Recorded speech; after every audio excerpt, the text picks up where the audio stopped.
Hello again. Well, this is our last video update of the session because it's finally over. Now, a lot of people were talking about we were in session 6 months. We really weren't. We were here about 98 days. That's 8 days more than we normally would be in a 3-month session. This is in the worst economic recession in modern history. Real challenges with our budget. For example, I laid out 3 principles saying we needed a balanced budget. We needed to make sure we had real dollars so we don't anticipate a cut by the governor and then blame him for it.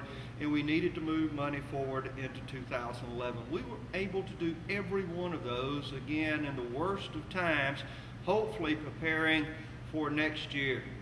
I can't say if it'll be better or worse. What I can say is we need to be prepared for it. But let's look at some of the other things we did. We passed the Children's First Act that says principals, not superintendents, not even teachers, are first in that classroom that children are. And one of the things that we've said is if you're a superintendent or a board member and you can't do your job, so your school district is failing, we're going to find something else for you to do. You're going to be removed from office.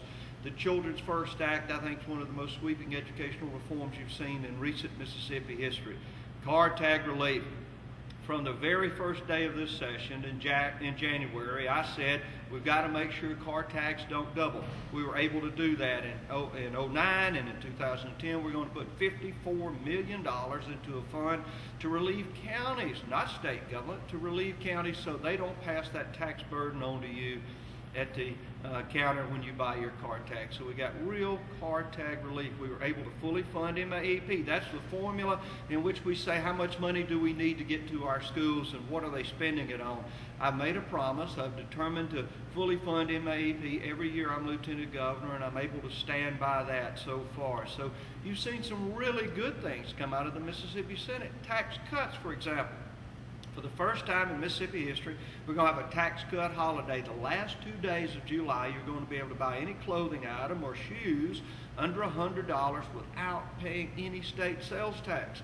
It's going to be a remarkable holiday for those of us that are getting ready for back to school times with our children. We cut taxes on farm equipment and forestry equipment, implements and repairs from 7% to 1.5% to help people who still work on the farms and in the forest to try to provide the lumber we need when we see that housing industry come back. We even cut taxes on a chemical. It's called CO2. I just left the Governor's Energy Council meeting, and we're talking about using that CO2 to put it in the ground to recapture oil like in the Tinsley field that's still got half of it there.